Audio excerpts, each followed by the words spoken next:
Hello hello and welcome to lecture number 3 of Cisco ACI design and implementation. देखते हैं कि अभी तक हमने क्या कर लिया है और आगे हमारे पास क्या है कवर करने के लिए। SDN architecture and types, ACI components and architecture, ACI real world example, ये हमने कवर किया एसीआई ओवरव्यू में। इसको एक दफ़ा क्विकली रिकैप करते हैं। एसडीएन आर्किटेक्चर क्या है? ये हमारे एक इंजीनियर साहब बैठे हैं, इंजीनियर माना, ठीक है। ये कनेक्ट है लैपटॉप से, लैपटॉप हमारा कनेक्ट है एक अदर कंट्रोलर से, ठीक है। कंट्रोलर कनेक्ट है आपके रूटर से या आपकी स्विच जो भी डिवाइस है से।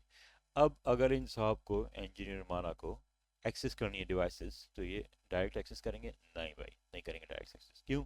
क्योंकि एसडीएन कहता है कि सारी डिवाइसेस मैंने जो है वो कंट्रोलर पे रजिस्टर कर दी हैं। आप रजिस्टर आप सॉरी कंट्रोलर पे आइए और जो डिवाइसेस रजिस्टर्ड हैं उनके लिए कमांड्स लिखिए और उसको पुश कर दीजिए, ठीक है। सारी डिवाइसेस कॉन्फ़िगर हो जाएंगी ऐसे। उसके बाद हमारे पास आता है एस डी एन के टाइप्स। एस डी एन के टाइप्स में पहला होता है S D A. S D A कहाँ यूज़ करते हैं? कैंपस नेटवर्किंग में। कैंपस नेटवर्किंग में कौन होता है हमारे पास? एंड यूजर्स ज़्यादा होते हैं, ठीक। और उसके बाद हमारे पास आया जनाब ए सी आई। ए सी आई कहाँ यूज़ होता है? डाटा सेंटर में। डाटा सेंटर में कौन सी डिवाइसेस होती हैं? सर्वर्स होते हैं। और फिर जनाब आया third type of S D N है एस डी वैन, जो कि नाम से पता चल रहा है कि वैन साइट या रिमोट साइट्स के लिए, ठीक। अब देखते हैं ए C I architecture. A C I architecture क्या कहता है कि भाई आप ऐसा कहें, जो आपका एग्जिस्टिंग या ट्रेडिशनल 3 टीयर आर्किटेक्चर, उसको भूल जाइए और 2 टीयर पे आ जाइए। मतलब कि ये आपका हो गया spine spine leaf leaf leaf. A C I architecture कहता है कि हर स्पाइन हर लीफ से कनेक्ट होगा, ठीक है। स्पाइन आपस में कनेक्ट नहीं होंगे, लीफ लीफ आपस में कनेक्ट नहीं होंगे। अगर आप करने की कोशिश करेंगे तो एरर आ जाएगा। अब ये इसका बेनिफिट क्या है? इसका बेनिफिट ये है कि भाई हमारे पास यहाँ पे लूपिंग नहीं होती। ए सी आई आर्किटेक्चर में लूप नहीं बनता, तो no S T P, spanning tree protocol की ज़रूरत ही नहीं है। फिर ये यहाँ पे क्या होता है कि ज़रा कलर चेंज करें तो अच्छा समझ में आएगा कि ये लीफ 1, लीफ 2, लीफ 3, हर लीफ का दूसरे लीफ से जितने भी नंबर ऑफ कनेक्शंस हैं वो सेम कॉस्ट के होंगे। इस सिनेरियो में क्योंकि हमारे पास नंबर ऑफ डिवाइसेस कम है, तो L1 से L2 पे जाने के लिए एक रूट ये रहा, दूसरा रूट ये रहा। अब अगर आपके पास ज़्यादा डिवाइसेस होंगी तो फिर जाहिर सी बात है आपके नंबर ऑफ पार्ट्स या नंबर ऑफ रूट्स बढ़ जाएंगे। और जब नंबर ऑफ रूट्स बढ़ जाएंगे तो जाहिर सी बात है आपकी स्पीड बेटर होगी। क्यों? ऐसा क्यों होगा? भाई यहाँ पे नंबर ऑफ रूट्स जितने भी हैं वो सब इक्वल कॉस्ट होंगे। मतलब कि आपको ई सी एम पी मिल गया, सॉरी ई सी एम पी मिल गया, इक्वल कॉस्ट मल्टीपाथ रूटिंग। और इक्वल कॉस्ट मल्टीपाथ रूटिंग लेके आता है आपके लिए एक लोड बैलेंसिंग का सरप्राइज। लोड बैलेंसिंग लेके आता है आपके लिए भी। मुझे लग रहा है गलत जगह पे लिख रहा हूँ मैं। ओके, लोड बैलेंसिंग लेके आता है, ठीक है। अब इसकी देखते हैं कि रियल वर्ल्ड एग्जांपल क्या है, वो मैं बहुत देर से दे रहा हूँ। एसीआई यूज होता है डेटा सेंटर में, और कहाँ होता है? बैंक्स में। और कहाँ हो सकता है? डेटा सेंटर्स में। हर उस जगह जहाँ पे आपके सर्वर्स रखे हों, खास तौर से मल्टीपल लोकेशन पे, या आपके रिसोर्सेज हों मल्टीपल लोकेशन पे, वहाँ पे एसीआई यूज होता है, ठीक है। ये 40 मिनट का तकरीबन लेक्चर था जो मैंने क्विकली 4 मिनट और 10 सेकंड में दे दिया। वाह क्या ज़बरदस्त काम किया है। अब देखते हैं कि आगे एसीआई फैब्रिक में हमारे पास क्या है। देखेंगे कि कौन से प्रोटोकॉल यूज़ होते हैं और ट्रैफिक फ्लो कैसे होता है। और फिर यहीं से हम अपनी पहली लैब, या ये कह लें कि मैं फैब्रिक डिस्कवरी करके दिखाऊंगा, ठीक है। लैब नहीं है, फैब्रिक डिस्कवरी करके दिखाएंगे, राइट। ओके, तो यहाँ पे हमारे पास देखते हैं कौन से प्रोटोकॉल्स रन होते हैं एसीआई फैब्रिक में। स्पाइंस और लीव्स आपस में कनेक्ट है, एपिक लीव से कनेक्ट है। जब एपिक को बिल्ड करते हैं वेरी फर्स्ट टाइम, जब आप इंस्टॉल करते हैं तो आपको सिस्टम आईपी देनी पड़ती है, ठीक है। यूज़र नेम पासवर्ड देना होता है, ये पहले भी बता चुका हूँ। फिर DHCP पूल बाय डिफ़ॉल्ट, ये DHCP पूल बेसिकली ये टैप पूल है, ये अभी पता चल जाएगा 1 2 4 स्लाइड में आगे कि टैप पूल क्या होता है। ठीक, DHCP पूल बना होता है। इस पूल की जो डिफ़ॉल्ट इसका सबनेट होता है वही होता है 00.10.1.0.0/16। जब एपिक लीफ से कनेक्ट होता है तो DHCP पूल से IP एक यहाँ पे असाइन होती है इंटरफेस के ऊपर। फिर जितनी भी डिवाइसेस लीव्स और स्पाइंस लगे हुए हैं सब पे IP आ जाती है। ये IP एड्रेस किसी इंटरफेस पे नहीं है, ये IP एड्रेस इस इंटरफेस पे नहीं है। ये IP address it's like a loop back address. ठीक है, ये लूप बैक एड्रेस है स्पाइंस और लीव्स के ऊपर। इसका क्या यूज़ है? पहला यूज़ तो ये है कि भाई ये मैनेजमेंट के लिए यूज़ होता है। ठीक है, सेकंड यूज़ है इसका कंट्रोल प्लान के लिए, ये IP यूज़ होती है।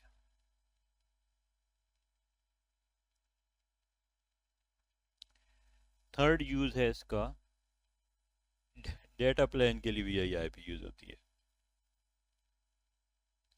और फोर्थ यूज़ है इसका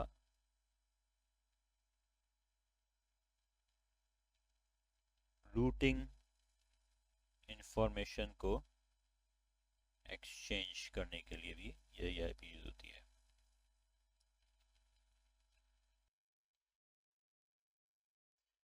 राइट, तो यहाँ पे जो फैब्रिक है इस माइन और लीव्स के बिटवीन जो कनेक्शन है, तो कलर चेंज कर देते हैं तो आसानी होगी थोड़ी। इस एरिया में पिछली स्लाइड में भी दिखाया था कि यहाँ पे चलता है IS। अभी जब ट्रैफिक फ्लो और फैब्रिक डिस्कवरी पढ़ेंगे ना तो इसको डिटेल में देखेंगे कि यहाँ पे VX लैन क्या कर रहा है, यहाँ पे IS क्या कर रहा है, यहाँ पे इसका पिम भी है और यहाँ पे कूप है। यहाँ पे एक और प्रोटोकॉल चलता है MPBGP, वो आगे जाके आएगा लेकिन मैं बता देता हूँ कि यहाँ पे वो भी चल रहा होता है MPBGP।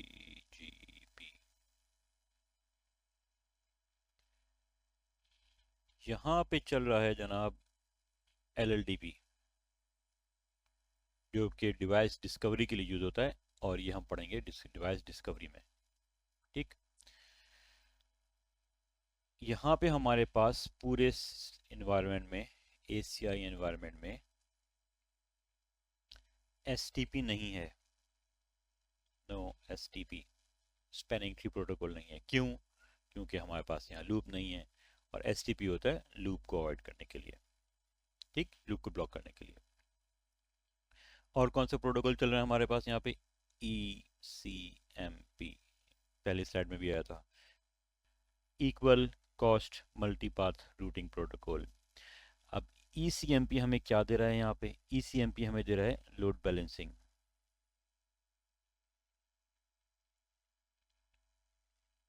कैसे?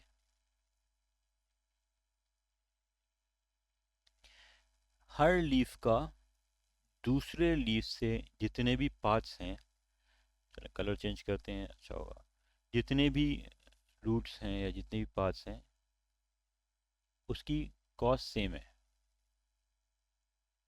ठीक है, हमारे पास जो है वो सिर्फ 2 पार्ट्स हैं। अगर मैं नंबर ऑफ स्पाइंस बढ़ा दूं तो नंबर ऑफ रूट्स या नंबर ऑफ पार्ट्स भी बढ़ जाएंगे, लेकिन जितने भी नंबर ऑफ पार्ट्स होंगे सबकी कॉस्ट हमेशा सेम रहेगी। इसीलिए यहाँ पे ECMP रन हो रहा है। और ECMP का बेनिफिट क्या है? एक तो ये बेनिफिट है कि हमें बैंडविड्थ हमारी बढ़ जाती है क्योंकि हमारे पास लोड बैलेंसिंग हो रही है, मल्टीपल रूट्स हैं। अरे, एक चीज़ तो मैं भूल गया, बहुत इंपॉर्टेंट। यहाँ पे मैं अपने अपने इंजीनियर माना को बैठाना भूल गया था। ये लैपटॉप है और ये हमारा इंजीनियर बैठा हुआ है। ठीक है, अब नेक्स्ट स्लाइड में देखते हैं कि फैब्रिक डिस्कवरी और ट्रैफिक फ्लो क्या होता है इसमें, एसीआई फैब्रिक में, एसीआई एनवायरनमेंट में। ओके, तो सबसे पहले तो ऐसा करते हैं, एक थोड़ी सी करेक्शन कर लेते हैं। ये जो मैंने आईपी यहाँ दिखाई है ना, सबनेट, ये 10.1.0 नहीं होता, ये होता है 10.0.0.0/16, राइट। अब देखते हैं कि डिस्कवरी प्रोसेस कैसे होता है। एज सुन एज आप स्पाइन और लीव्स को आपस में कनेक्ट करेंगे, अभी तक एपिक नहीं कनेक्ट है, तो क्या होगा? एपिक नहीं कनेक्ट है, स्पाइन और लीव्स कनेक्ट है, क्या होगा? कुछ भी नहीं होगा, क्योंकि ब्रेन कहाँ पे है? वो तो एपिक है ना। एपिक तो सारी इंफॉर्मेशन या कॉन्फ़िगरेशन पुश करेगा। एपिक ही नहीं कनेक्ट है तो कुछ भी नहीं होगा। तो सबसे पहले आप क्या करेंगे कि एपिक को ऑन करेंगे। एपिक को ऑन करेंगे, यहाँ पे कुछ चीज़ें रिपीट होंगी, वो रिपीट इसलिए करना ज़रूरी है क्योंकि करेक्ट ऑर्डर या सीक्वेंस नहीं बनेगा अगर मैं रिपीट नहीं करूँगा, तो मुझे कुछ चीज़ें यहाँ रिपीट करनी है। एपिक ऑन करेंगे, सबसे पहले एपिक को आपको आईपी देनी होगी। ये 5 मिनट दें, मैंने अभी सर्वर ऑन कर दिया है। जैसे ही वो इसकी कंप्लीट होगा प्रोसेस, मैं इसकी वीडियो रिकॉर्ड करके यहीं पे प्ले कर दूंगा। ठीक है, आईपी देंगे। आईपी आपने दी फॉर एग्जांपल 192.168.1.200/24। ऐसा क्यों किया है? ये आईपी क्यों दी है भाई? ये आईपी आपको वो आईपी देनी है जो आपके घर के रूटर पे हो। इसकी वजह है, बताता हूँ क्यों।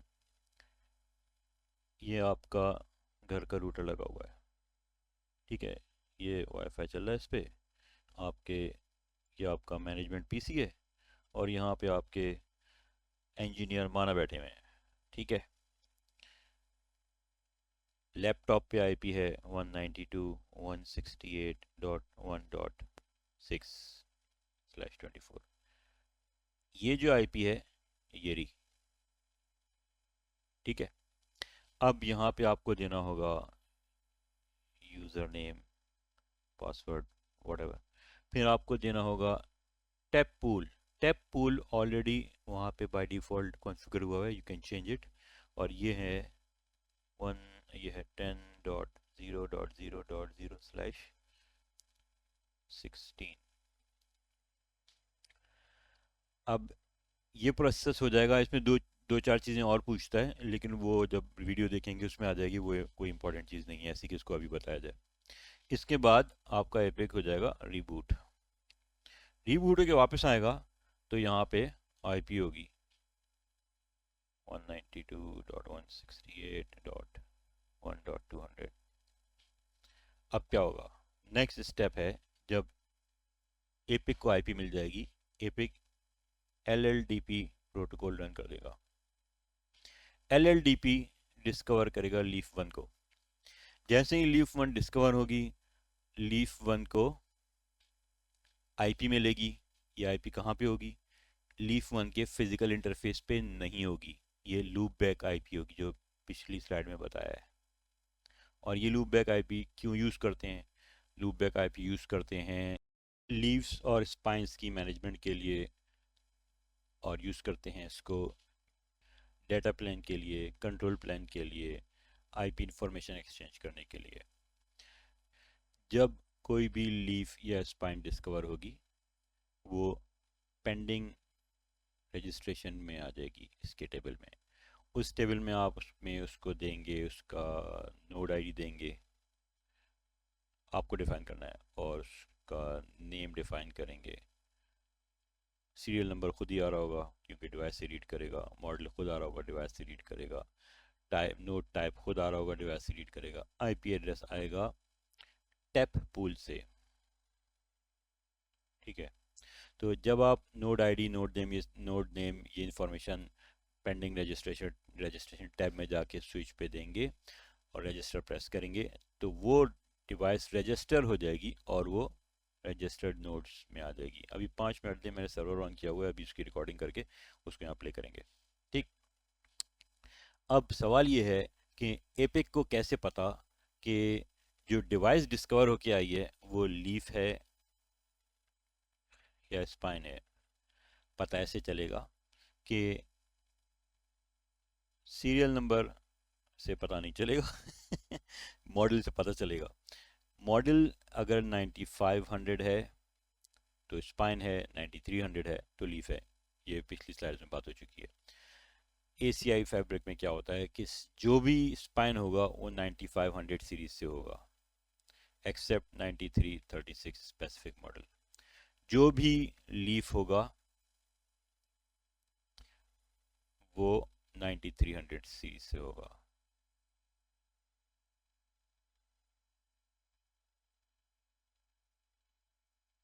ठीक।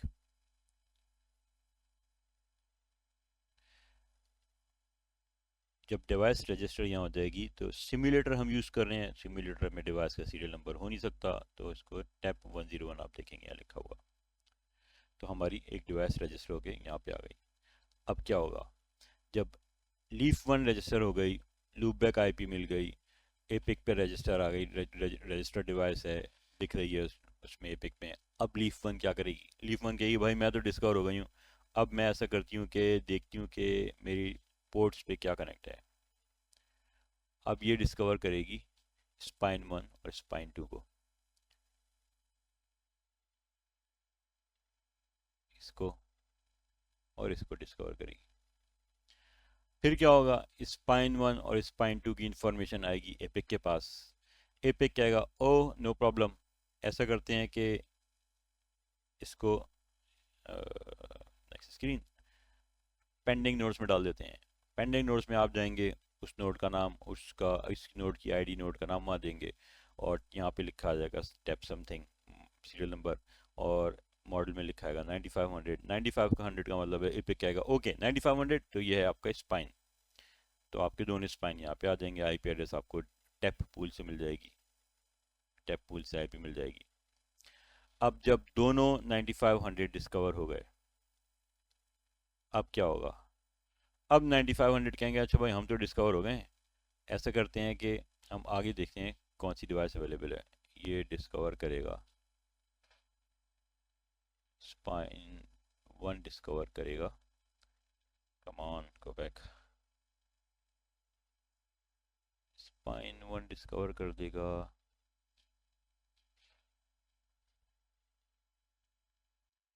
लीफ टू और लीफ थ्री को।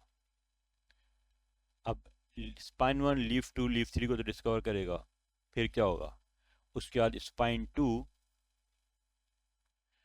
भी लीफ टू और लीफ थ्री को डिस्कवर करेगा। अब एपिक के पास जब ये इन्फॉर्मेशन जाएगी तो एपिक कहेगा यार क्या मजाक बनाया, दो दो डुप्लीकेट इन्फॉर्मेशन आ रही है यहाँ पे। तो एपिक यहाँ पे डुप्लीकेट इन्फॉर्मेशन नहीं दिखाएगा क्योंकि इन्फॉर्मेशन पहले से मौजूद है। इसी तरह से ये डिस्कवरी प्रोटोकॉल या प्रोसेस चलता रहेगा जब तक कि सारे स्पाइन्स और सारे लीव्स जो नेटवर्क में है वो डिस्कवर नहीं हो जाते। एक दफ़ा जब ये डिस्कवरी प्रोसेस कंप्लीट हो जाएगा, उसके बाद क्या होगा, उसके बाद जो ऑटोमेशन शुरू में बताई थी वो होगी। मतलब कि जो हमारा यहाँ पे जो हमारा फैब्रिक एरिया है, लेट्स से ये फैब्रिक एरिया है, इसके ऊपर ISIS रन हो जाएगा, इसके ऊपर पेम रन हो जाएगा खुद ही से, हमें कुछ भी नहीं करना है, ऑटोमेटिक सारा काम है। इसके ऊपर कूप रन हो जाएगा, इस पर VXLAN चलना शुरू कर देगा। ये हम नहीं कर रहे हैं, ये ऑटोमेटिकली हो रहा है। और as soon as ISIS configure होगा, हमारे पास हर लीफ से रीचेबिलिटी मिल जाएगी। अच्छा यहाँ पे एक चीज़ और है कि ये जो फिज़िकल इंटरफेस के ऊपर IP है, बेसिकली ये IP है इंफ्रा टेनेंट में, इंफ्रा VLAN के ऊपर।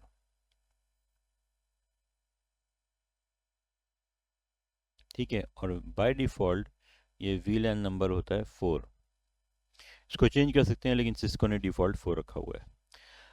अच्छा यहाँ पे इंफ्रा टेनेंट की बात आई तो मुझे याद है कि इंटरव्यू में और एग्ज़ाम में ख़ास तौर से सवाल आता है, एग्ज़ाम में मेरे पास आया था सवाल कि ACI के डिफ़ॉल्ट टेनेंट्स कौन से हैं। ये ड्रैग एंड ड्रॉप में आया था। पहला है आपका कॉमन, फिर आपका है इंफ्रा, फिर है मैनेजमेंट।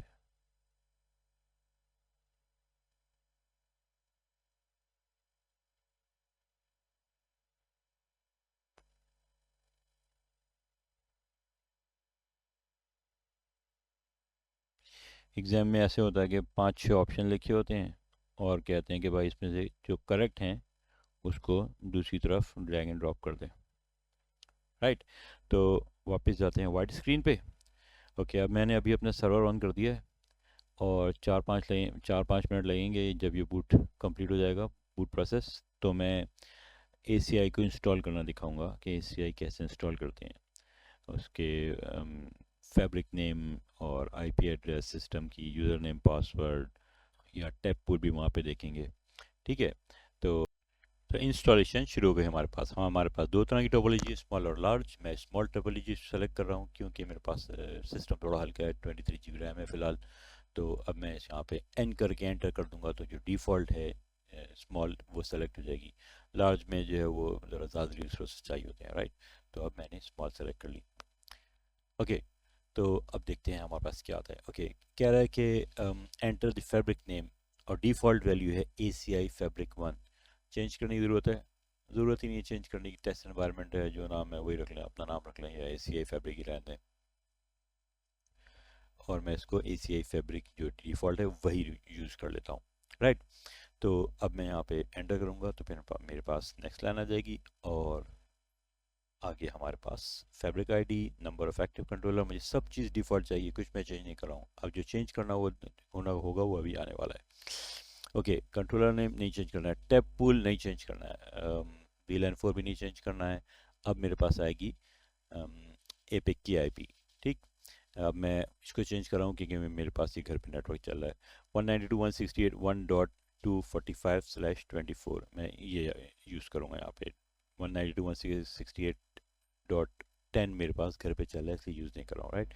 192.168.1.245/24। अब डिफ़ॉल्ट गेट है 192.168.1.254, राइट। अब मुझे स्पीड डुप्लेक्स चेंज नहीं करनी है, मैं यही वैल्यू यूज़ करूँगा। तो मैं एंटर कर दूंगा, ये ऑटोमेटिक ऑटो पे चला जाएगा। अब मुझे स्ट्रॉन्ग पासवर्ड नहीं चाहिए क्योंकि टेस्ट एनवायरनमेंट है और मैं पासवर्ड अपना रख रहा हूँ Cisco123। Confirm password, enter, confirm password, right. अब ये कोई पूछ रहा कुछ एडिट करना है? नहीं भाई, कुछ एडिट नहीं करना है, जो भी किया है वो सही मैंने वैल्यूज़ डाली हैं। अब ये मैं एंटर करूँगा और ये कॉन्फ़िगरेशन को सेव करेगा और फिर मुझे लॉगिन स्क्रीन दिखाएगा, राइट। और अब ये इसने शुरू कर दिया। अब लॉगिन स्क्रीन आएगी यकीनन और मुझे लॉगिन नहीं करना है, मैं स्ट्रेट जाऊंगा GUI के ऊपर। ओके, ये है हमारा एपिक का ग्राफिकल यूज़र इंटरफेस। इससे पहले जब मैंने एपिक इंस्टॉल किया था तो मैंने वो अपने लोकल सर्वर पे VM पे इंस्टॉल करके दिखाया था, क्योंकि डी क्लाउड के ऊपर एपिक की इंस्टॉलेशन नहीं देख सकते, ये ऑलरेडी इंस्टॉल हुआ हुआ है। तो इंस्टॉलेशन मैंने अपने VM पे करके दिखाई थी और अभी हम डी क्लाउड के ऊपर हैं। तो लेट्स लॉग इन। CISCO12345, ये हमारी फर्स्ट स्क्रीन है। हम चलिए स्टार्ट करते हैं। अब ये पूछ रहा है कि बेसिक कॉन्फ़िगरेशन विज़ार्ड के थ्रू करनी है कि मैनुअल करनी है। तो मुझे इनकी हेल्प नहीं चाहिए, हम खुद ही कर लेंगे। तो ओके, ये आपका डैशबोर्ड है। जब डिवाइसेस रजिस्टर्ड और इंस्टॉल हो जाएंगी तो यहाँ पे अपीयर हो जाएंगी। ठीक है, तो अब पहले तो डिवाइसेस को डिस्कवर करते हैं, फैब्रिक डिस्कवरी पे जाते हैं। फैब्रिक पे गए, इन्वेंट्री पे ऑलरेडी है, इन्वेंट्री पे गए, उसके बाद फैब्रिक मेंबरशिप पे गए। अब देखते हैं कि डिवाइसेस कहाँ नज़र आ रही हैं। कहीं कोई डिवाइस है, रजिस्टर्ड डिवाइस में 0, पेंडिंग रजिस्ट्रेशन एक आ गई, हमारे पास एक डिवाइस है पेंडिंग में। ओके, तो हमारी फर्स्ट डिवाइस डिस्कवर हो गई है। अभी डिस्कवर हुई है, रजिस्टर नहीं हुई है। और मैं रिमाइंड कराता हूँ कि डिस्कवर हुई कैसे है। ये हमारा स्पाइन लगे हैं 2, ये हमारे लीफ लगे हैं, स्पाइन स्पाइन लीफ लीफ, यहाँ पे हमारा एपिक कनेक्ट है, यहाँ पे चल रहा है LLDP। अब LLDP ने पहला लीफ डिस्कवर कर लिया है, ठीक है। अब जब हम पहले लीफ को रजिस्टर कर देंगे, ये रजिस्टर हो जाएगा, उसके बाद ये स्पाइंस को डिस्कवर करेगा और फिर स्पाइन जो है वो फर्दर डिवाइसेस को डिस्कवर करेंगी, ठीक है। तो अब देखते हैं यहाँ पे, इसको रजिस्टर करते हैं और देखते हैं फिर क्या होता है। चलें, राइट क्लिक किया। अच्छा, सीरियल नंबर हमारे पास स्टेप 1101 दिख रहा है, क्योंकि ये वर्चुअल एनवायरनमेंट है, ये सिमुलेटर है, यहाँ पे डिवाइसेस के सीरियल नंबर नहीं है हमारे पास।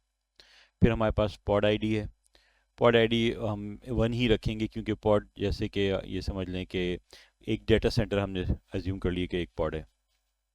नोड आईडी हम सेट करेंगे, इसका नेम हम सेट करेंगे। अब सवाल ये है कि इसको कैसे पता चला कि ये लीफ है, जो डिवाइस डिस्कवर हुई है वो लीफ है, कैसे पता चला? ऐसे पता चला कि जैसे शुरू में बताया था कि ACI एनवायरनमेंट में सिर्फ नेक्सस स्विचेस यूज़ हो सकते हैं, और वो भी ACI मोड में, और वो भी सिर्फ 9500 9300 9500 स्पाइंस हैं, 9300 लीफ है। अब ये क्या करता है, एपिक जाके देखता है कि भाई साहब आपका मॉडल कौन सा है। जैसी डिवाइस बताएगा मॉडल 9300 या 9500 में से, वो डिसाइड कर लेगा कि ये लीफ है कि ये स्पाइन है। तो यहाँ पे इसको ये पता चला कि 9300 मॉडल है, और इसने कहा ठीक है, 9300 मॉडल का मतलब है कि ये लीफ है। अभी हम आगे जाके देखेंगे कि ये कहाँ पे मॉडल नज़र आता है। ओके, अब हम करते हैं राइट क्लिक,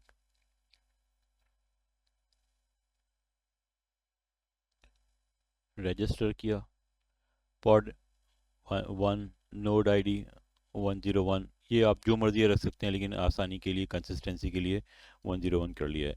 और नोड नेम लीफ 101, ताकि आगे प्रॉब्लम नहीं हो आइडेंटिफाई करने में कि नोड आईडी क्या है और नेम क्या है, तो हम सेम रख रहे हैं।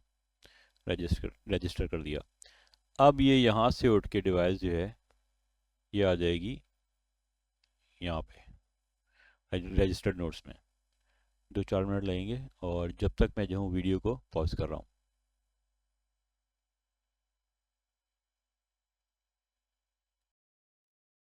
ओके, तो डिवाइस हमारी पेंडिंग नोट से उठ के रजिस्टर डिवाइस में चल गई, ठीक है। टैप 101 हमने ये डिस्कवर की थी। अब यहाँ पे मॉडल दिखा रहा है 9396। अभी ये डिवाइस की स्टेटस इनएक्टिव है, अभी 2-4 मिनट लगेंगे, ये एक्टिव हो जाएगी। अब देखते हैं कि पेंडिंग नोड्स पेंडिंग में क्या है। ओके, अभी 1-2 मिनट और लगेंगे, जब ये डिवाइस एक्टिव हो जाएगी तो हमारे पास बाकी डिवाइसेस आ जाएंगी, और मैं जब तक के लिए वीडियो को पॉज कर रहा हूँ। ओके, तो अब हमारे पास यहाँ पे दोनों स्पाइंस आ गए, जैसे मैंने अभी बताया था। मैं दोबारा ड्रॉ कर रहा हूँ, ये स्पाइन, ये लीफ,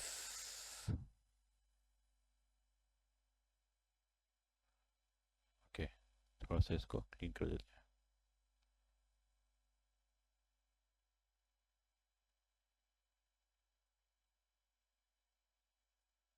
ये एपिक ने पहले डिस्कवर किया लीफ, अब इस लीफ ने डिस्कवर किया स्पाइन को, दोनों स्पाइंस को, और ये हमारे पास यहाँ पे दिख रहे हैं दोनों स्पाइंस, ठीक है, ये रहा। अब ऐसा करते हैं कि इनको रजिस्टर करते हैं।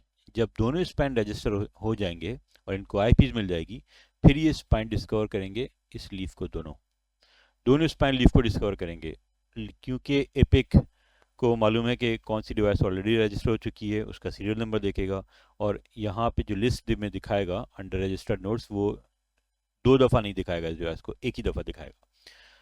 तो अब देखते हैं कि अब रजिस्टर करते हैं इस डिवाइस को।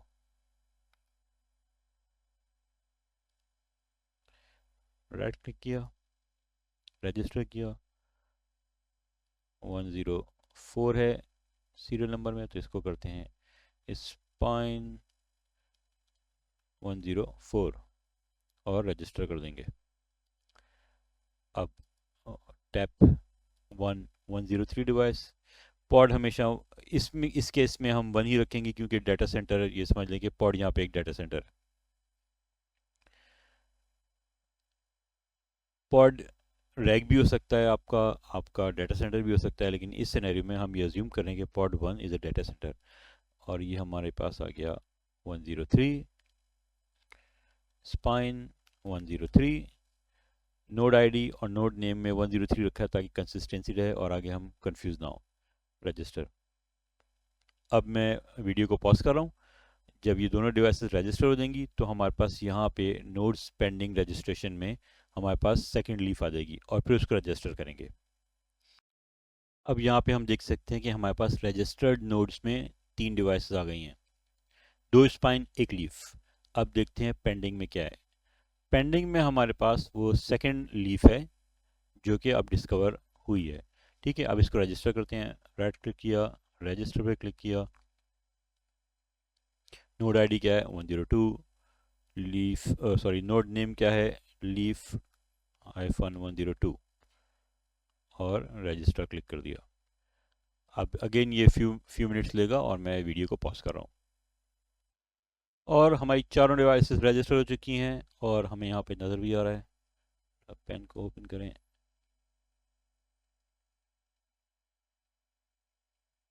ओके, 2 लीफ और 2 स्पाइन।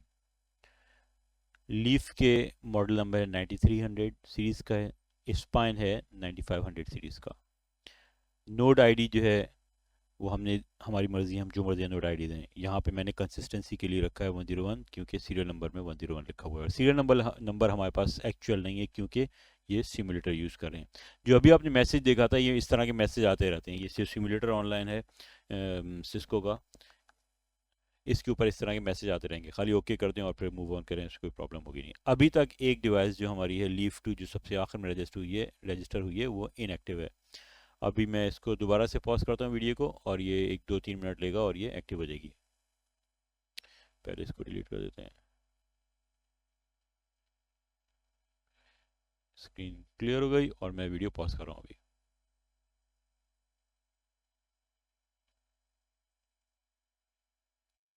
और अब हमारे पास चारों डिवाइसेस डिस्कवर हो गई हैं। चलें, ये रही आपके लीफ, स्पाइन और चारों डिवाइस एक्टिव स्टेट में।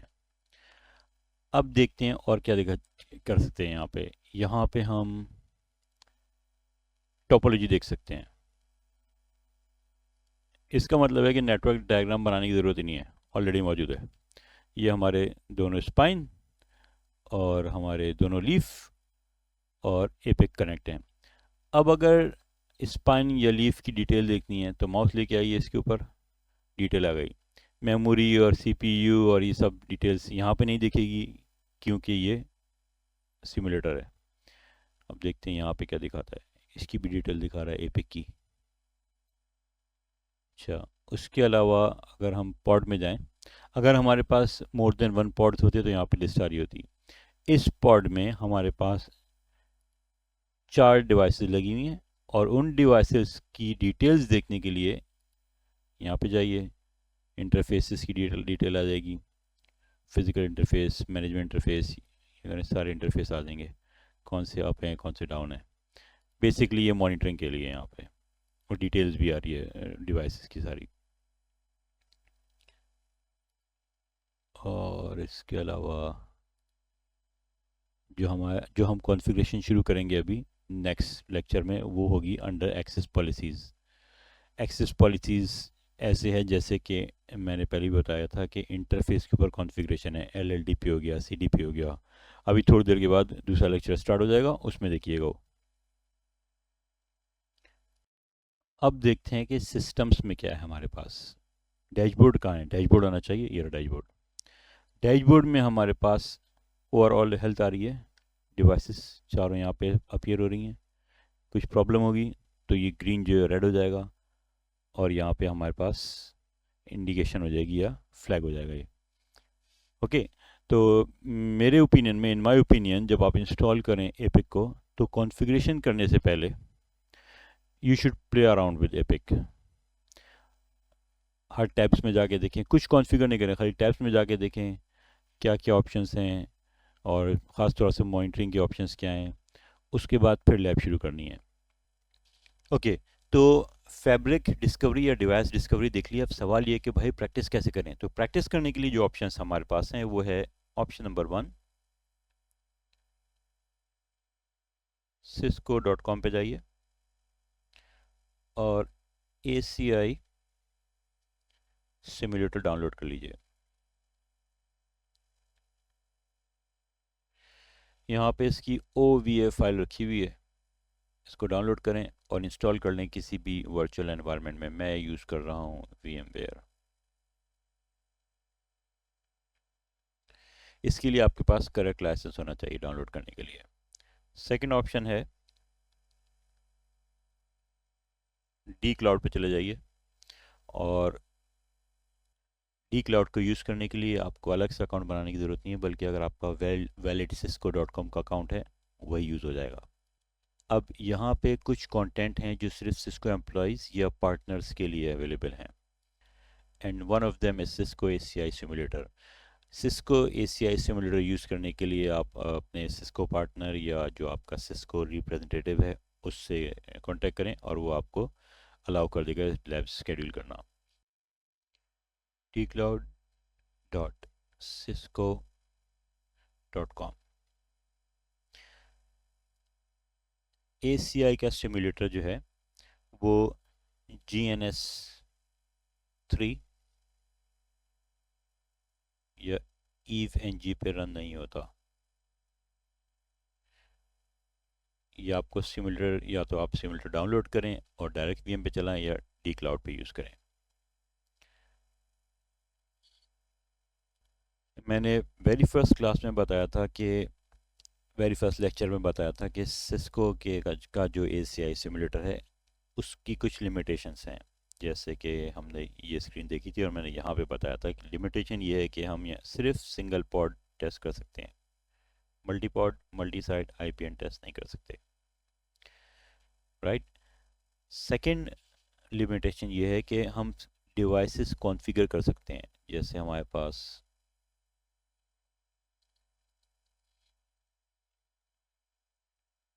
स्पाइंस और लीव्स को कॉन्फ़िगर कर सकते हैं, टेस्ट नहीं कर सकते। मतलब कि फॉर एग्जांपल मैंने यहाँ पे एक यूज़र बैठा हुआ है, यहाँ एक यूज़र बैठा हुआ है, डेटा पैकेट यहाँ से यहाँ ट्रेवल नहीं कर सकता सिमुलेटर में। हम क्या कर सकते हैं कि लीव्स को कॉन्फ़िगर करें, उसकी कॉन्फ़िगरेशन विजुअली डबल चेक करें, ट्रिपल चेक करें, लेकिन टेस्टिंग अलाउ नहीं है इसमें। मतलब testing not allowed, no testing.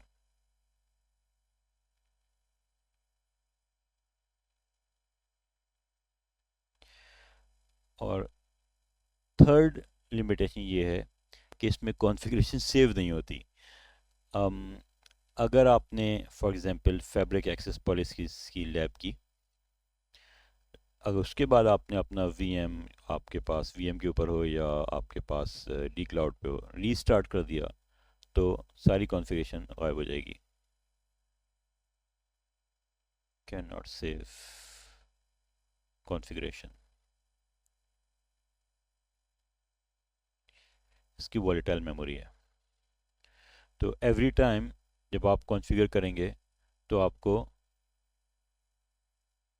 Next step उसी वक्त करना पड़ेगा, अदरवाइज कॉन्फ़िगरेशन सेव नहीं होगी और आपको सारी कॉन्फ़िगरेशन दोबारा करनी पड़ेगी। और मेरे ख्याल में ये मैं इसको, अगर इसको पॉजिटिव वे में देखूं तो मेरे ख्याल में अच्छा है कि फॉर एग्जांपल आपने एक दिन बैठ के फैब्रिक एक्सेस पॉलिसीज़ कॉन्फ़िगर की, नेक्स्ट डे जब आप या नेक्स्ट टाइम जब एप्लीकेशन प्रोविजनिंग करने आएंगे तो पहले ये करनी पड़ेगी। तो उससे फ़ायदा क्या होगा, प्रैक्टिस हो जाएगी। तो मैं तो इसको ऐसे पॉजिटिवली देखता हूँ। बहरहाल ये सिस्को का यही फीचर है, तो हमें इसी से काम चलाना पड़ेगा। अब देखते हैं कि ACI फैब्रिक में ट्रैफिक फ्लो कैसे होता है। अक्सर इंटरव्यू में सवाल आता है कि आप इंटरनेट ब्राउज़र ओपन कीजिए, उस पर लिखिए facebook.com और एंटर हिट कीजिए। अब आप पैकेट लाइफ डिस्कस कीजिए कि सबसे पहले क्या होगा, फिर पैकेट कहाँ जाएगा, फिर कहाँ जाएगा। इसी तरह से ACI फैब्रिक में भी हो सकता है। आपसे सवाल किया कि ये बता दो भाई कि आपका फ्रेम अराइव हुआ लीफ 1 पे, अब क्या होगा, कहाँ जाएगा, डेस्टिनेशन के ऊपर जाने के लिए कौन कौन से प्रोटोकॉल बीच में यूज़ होंगे। ठीक है, तो सबसे पहले तो हम यहाँ पे ड्रॉ करते हैं एपिक को। अच्छा, यहाँ पे हमारा एंड पॉइंट, जो हमारा एंड यूज़र भी कह सकते हैं, कनेक्ट है। और इस पे बैठे हुए हमारे मायनाज बेहतरीन बेस्ट इंजीनियर माना साहब। ठीक, अब माना साहब को अपना एक कोई पैकेट सेंड करना है, यहाँ से लेके यहाँ पे, ये डेस्टिनेशन है। अब देखते हैं क्या होगा जब ये लैपटॉप लीफ 1 से कनेक्ट होगा। तो जैसे हमारे पास कैटलिस्ट स्विचेस में होता है MAC address, IP address interface table maintain होता है, आर्प टेबल या मैक एड्रेस टेबल। तो आर्प टेबल में हमारे पास ये डिटेल होती है वहाँ पे, और यहाँ पे हमारे पास लीफ अपने ऊपर मेंटेन करता है लोकल स्टेशन टेबल, जिसमें डिटेल्स होती है एंड यूज़र के मैक, आईपी और इंटरफेस की। जैसे ही ये टेबल यहाँ पे मेंटेन होगा, टेबल बनेगा, लीफ क्या करेगा, इस इंफॉर्मेशन को उठाएगा और सेंड कर देगा स्पाइन के ऊपर। स्पाइन ये इंफॉर्मेशन लेगा और इससे अपने अपने पास टेबल बनाएगा, ग्लोबल स्टेशन टेबल। और ये जो लीफ से स्पाइन के ऊपर इंफॉर्मेशन जा रही है, ये जाएगी कूप प्रोटोकॉल यूज करते हुए। कूप का मतलब होता है काउंसिल ऑफ ओरेकल प्रोटोकॉल। तो लीफ जो है वो लोकल स्टेशन टेबल में जो इंफॉर्मेशन होगी उसको स्पाइन पे भेजने के लिए जो प्रोटोकॉल यूज करेगा उसका नाम है कूप।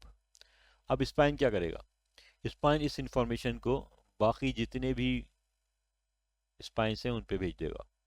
कुछ लोग होते हैं ना मोहल्ले में, जो ऑफिस में भी होते हैं जिनको अगर कुछ आप बता देते वो सबको बता देते हैं, बस स्पाइन यही काम करेगा यहाँ पे। जैसे ही इसके पास इंफॉर्मेशन आएगी एंड पॉइंट की, वो बाकी सब स्पाइन को भेज देगा। अब देखते हैं जब फ्रेम आ रहा होगा तो क्या होगा। यहाँ से फ्रेम पहुंचा लीफ के ऊपर, लीफ पहले चेक करेगा कि लोकल स्टेशन टेबल पे इंफॉर्मेशन है डेस्टिनेशन की या नहीं। तो हमारे केस में इंफॉर्मेशन नहीं है, तो लीफ क्या करेगा कि इस फ्रेम को एनकैप्सुलेट करेगा VX लैन में, ठीक है, VX लैन पैकेट में, और उसको भेज देगा स्पाइन के ऊपर। कैसे भेजेगा, कम्युनिकेशन हो रही है, रूटिंग हो रही है, तो हमें चाहिए routing table, sorry routing protocol ISIS। तो पैक फ्रेम आया लीफ के ऊपर, लीफ उसको एनकैप्सुलेट करेगा VX लैन पैकेट में और ISIS प्रोटोकॉल यूज करते हुए स्पाइन पे भेज देगा। ठीक है, स्पाइन क्या करेगा, स्पाइन देखेगा कि यार कहाँ जाना है, डेस्टिनेशन पे जाना है, यूज़र का नाम है मिस्टर ए और वो कनेक्ट है लीफ 3 से, कोई मसला नहीं है, स्पाइन इसको यहाँ भेज देगा VX लैन के पैकेट को। अब यहाँ पे जब आएगा तो ये इसको एनकैप्सुलेशन हुआ हुआ है, इसको डीकैप कर देगा और एंड यूज़र पे भेज देगा। इसी तरह से जब पैकेट वापस जा रहा होगा तो पहले एनकैप्सुलेशन होगी और फिर डीकैप्सुलेशन होगी यहाँ पे।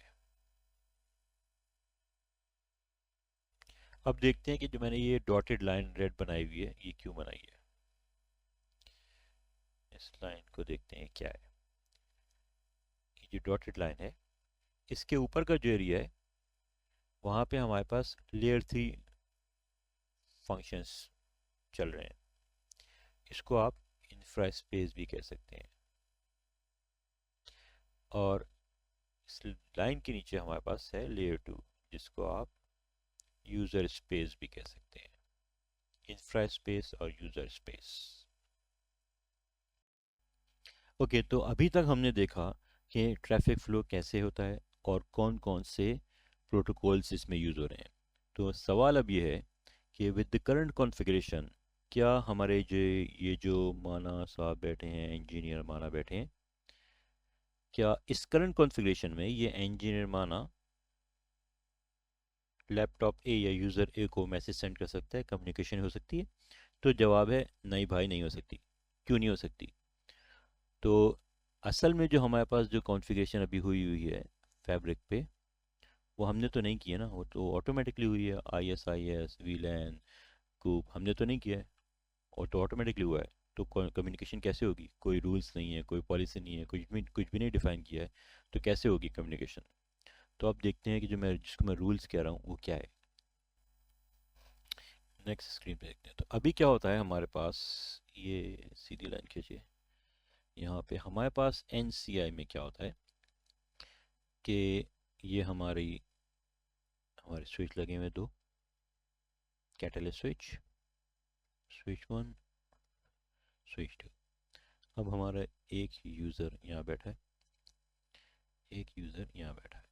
इस यूज़र जो है ये भाई साहब हैं VLAN 10 के ऊपर, ठीक है। ये हमारे यूज़र भाई साहब ऐसे करते हैं कि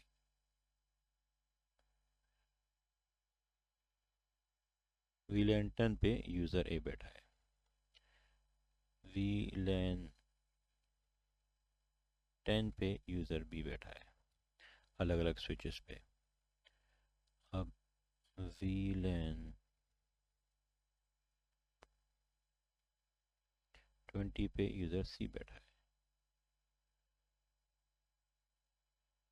VLAN 20 पे यूज़र डी बैठा है। अब बाय डिफ़ॉल्ट VLAN ए का यूज़र VLAN बी के यूज़र से कम्युनिकेशन कर सकता है किसी भी स्विच पे, क्योंकि ये हमारा ट्रंक है यहाँ पे, ठीक है। तो VLAN 10 का user which is user A, VLAN 10 की user which is user B communication by default कर सकता है। और VLAN 10 का यूज़र VLAN 20 के यूज़र से बाय डिफ़ॉल्ट कम्युनिकेशन नहीं कर सकता। जो इंटर VLAN रूटिंग होती है उसको अभी आप नहीं सोचिए।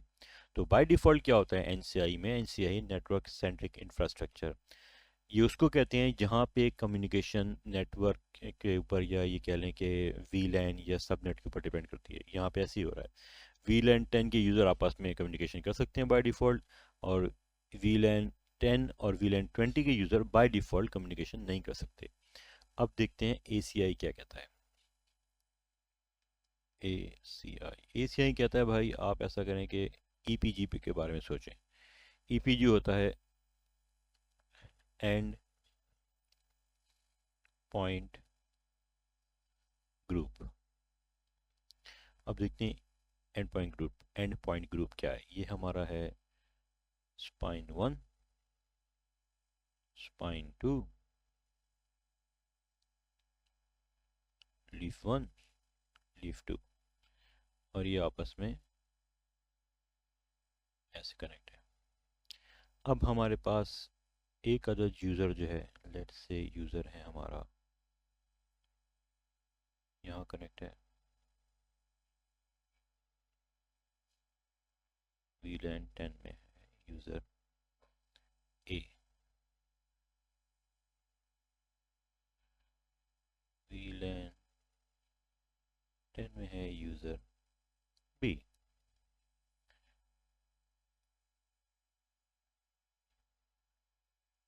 VLAN 20 में है यूज़र C,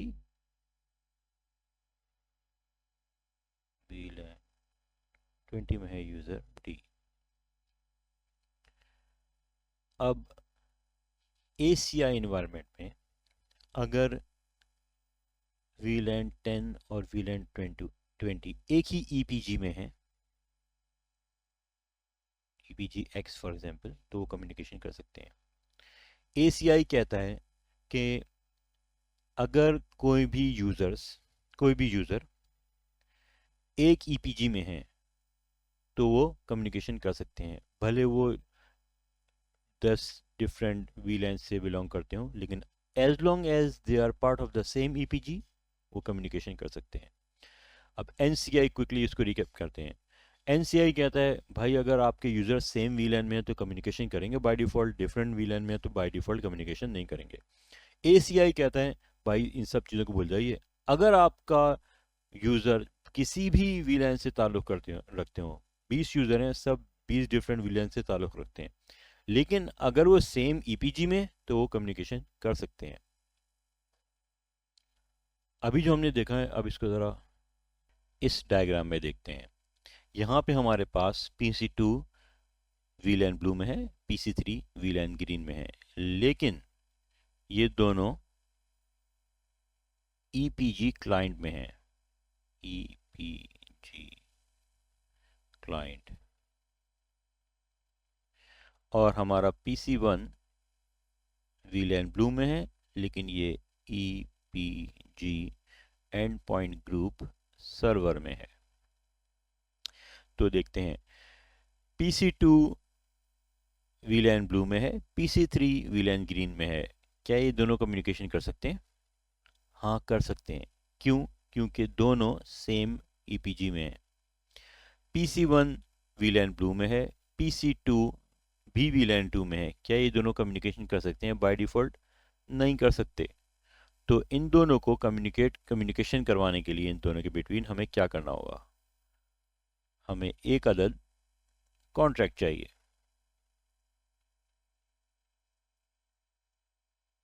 कॉन्ट्रैक्ट क्या है? कॉन्ट्रैक्ट को आप कंपेयर कर सकते हैं ACL से। जैसे कि फायरवॉल पे जब आपको पोर्ट ओपन करनी होती है तो आप सोर्स आईपी,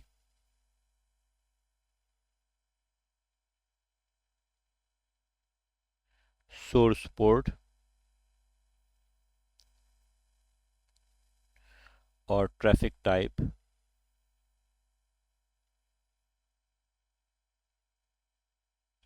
जैसे कि HTTP या HTTPS है या SSH है, जो भी ट्रैफिक टाइप है, और फिर डेस्टिनेशन पोर्ट, डेस्टिनेशन आईपी और डेस्टिनेशन टाइप डिफाइन करते हैं।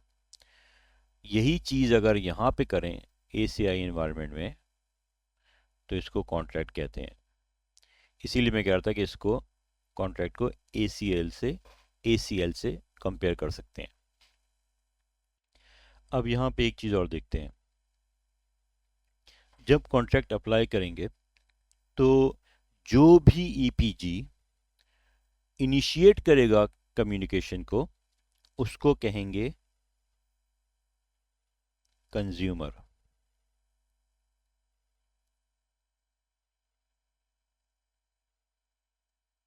राइट।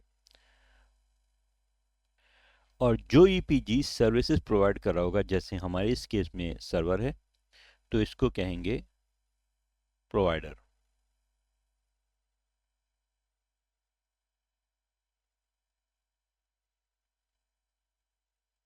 ठीक।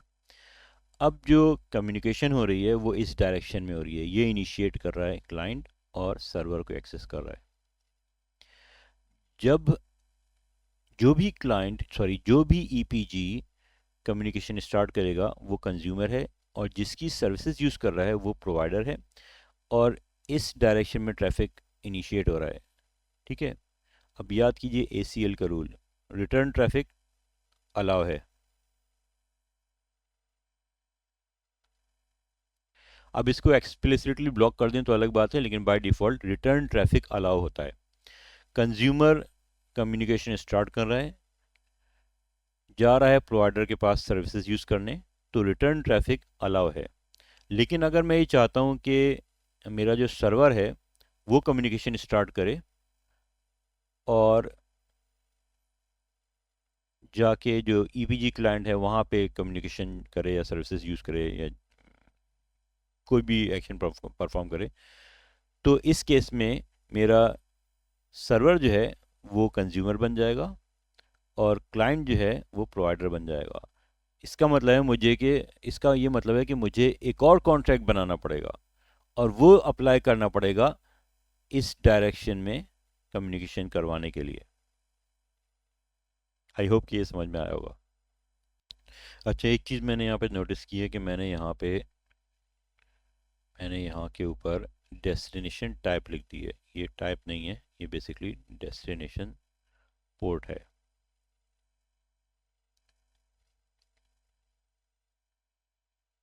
ठीक। अच्छा, इस पे मुझे याद आया पोर्ट के ऊपर कि मैं जब मैंने स्टार्ट किया था जॉब करना, तो सपोर्ट में था। एक फाइनेंस से खातून आई और कहने लगी कि उनकी फ़ाइल ट्रांसफ़र नहीं चल रही है। मैंने कहा अच्छा। मैंने चेक किया तो फायरवॉल के ऊपर पोर्ट ब्लॉक थी। मैंने उनसे कहा कि पोर्ट ब्लॉक है, मैं इसकी परमिशन लेके आपको पोर्ट ओपन कर देता हूँ। तो वो चली गई। फिर थोड़ी देर के बाद दोबारा आई और कहने लगी कि मैंने पोर्ट चेक कर ली और पोर्ट ब्लॉक नहीं है। मैंने कहा भाई कैसे पोर्ट चेक किया आपने, एक्सेस कहाँ से आया फायरवॉल का? तो कह रही है मेरी टेबल के नीचे जो पोर्ट्स हैं वो उसमें कोई भी ब्लॉक नहीं है। तो आई होप कि आप लोगों को समझ में आ रहा होगा कि जब मैं सोर्स पोर्ट और डेस्टिनेशन पोर्ट कह रहा हूँ तो ये लॉजिकल पोर्ट्स हैं, ये फिजिकल पोर्ट नहीं है। तो कहीं भी टेबल के नीचे जाके अपनी अपनी पोर्ट्स को चेक करने की ज़रूरत नहीं है। राइट। तो एक बात और मुझे यहाँ पे याद आई कि यहाँ पे एक इंटरव्यू में सवाल होता है कि जो आपका ईपीजीज हैं आपके, उससे रिलेटेड सवाल है। अम, सवाल ये है कि दो एंड पॉइंट्स हैं, आपस में कम्युनिकेशन नहीं कर सकते, क्या प्रॉब्लम हो सकती है? तो इसकी तो अगर आप जनरली नेटवर्किंग में देखें तो इसकी बहुत सारी चीज़ें हो सकती हैं, जैसे कि आपका फिज़िकल कनेक्शन का प्रॉब्लम है पीसी के साथ, या आईपी नहीं है, या इस तरह की कोई भी प्रॉब्लम हो सकती है। लेकिन क्योंकि हम एसीआई एनवायरनमेंट में बात कर रहे हैं, तो एसीआई के में जो प्रॉब्लम्स हो सकती हैं उसमें जो पहली चीज़ जहन में आनी चाहिए वो ये आनी चाहिए कि दोनों एंड पॉइंट्स जो हैं या दोनों यूज़र्स जो हैं वो दे आर इन डिफरेंट ईपीजीज, और उनके बीच में कॉन्ट्रैक्ट नहीं बना हुआ है। और कॉन्ट्रैक्ट क्या है? Contract is like an ACL, जिसमें source IP, source port, traffic type, destination IP और डेस्टिनेशन पोर्ट होती है। राइट। तो इस प्रॉब्लम को इन्वेस्टिगेट करने के लिए आप देखें तो 10 चीज़ें लिस्ट बन सकती है कि क्या क्या चीज़ें चेक करनी है। लेकिन जैसे मैंने अभी कहा, क्योंकि हम एसीआई की बात कर रहे हैं, तो जो सामने बैठा होता है, जो इंटरव्यू ले रहा होगा आपका, वो उसके जहन में भी यही चल रहा होगा कि यार ये मुझे मैं वो एक्सपेक्ट कर रहा होगा कि यार ये मुझको एसीआई से रिलेटेड कोई जवाब देगा। ठीक है। तो अगर सोर्स ए, या ऐसे कह लें कि अगर एंड यूज़र बी से कम्युनिकेशन नहीं कर पा रहा है, तो आप क्या चेक करेंगे? तो okay, there are many things we can check, like layer one की को चेक कर सकते हैं, आईपी एड्रेस चेक कर सकते हैं, और या अगर हम एसीआई इन्वायरमेंट में देखें तो ईपीजीज के बिटवीन जो कॉन्ट्रैक्ट है वो चेक कर सकते हैं है कि नहीं है, और अगर कॉन्ट्रैक्ट है तो सही डिफाइन है कि नहीं है। ठीक है। तो ये एक नज़र देख लीजिएगा, इंटरव्यू के लिए इंटरव्यू में आ जाता है क्वेश्चन। अच्छा, एक बात मैं यहाँ पे और क्लियर कर दूँ कि जो मैंने अभी बताया था कि लीफ वन सोर्स है, लीफ थ्री डेस्टिनेशन है, और ये पैकेट सेंड कर रहा है, लीफ वन सेंड कर रहा है स्पाइन वन को, और स्पाइन वन जो है उसने सेंड किया लीफ थ्री को डेस्टिनेशन में भेजने के लिए। तो यहाँ पे लीफ वन जो है उसके पास दो रूट्स हैं towards leaf three. Leaf one जो है वो स्पाइन वन को भी पैकेट भेज सकता है, लीफ वन जो है वो स्पाइन वन को भी पैकेट भेज सकता है, और स्पाइन टू को भी पैकेट भेज सकता है। ये कौन सा लिंक चूज करेगा इसका हमसे मतलब नहीं है, क्योंकि यहाँ पे ईसीएमपी चल रहा है। अब ईसीएमपी डिसाइड कर लेगा कि उसको स्पाइन वन के थ्रू लीफ थ्री पे जाना है कि स्पाइन टू के थ्रू लीफ थ्री पे जाना है। जो भी लिंक अवेलेबल होगा या जो भी लिंक सेचुरेट नहीं कर रहा होगा ये उस पर भेज देगा। तो हमें इसकी परेशानी की कोई बात नहीं है। एंड आई होप कि ये लेक्चर समझ में आया होगा, इसको एंजॉय किया होगा, और अगर समझ में नहीं आया तो भाई पहले वाली बात दोबारा देख लें, समझ में आ जाएगा। और फिर भी समझ में नहीं आए तो नीचे कमेंट में लिख दीजिए, उसको दोबारा समझा दूंगा मैं। Thank you for watching and thank you for your time.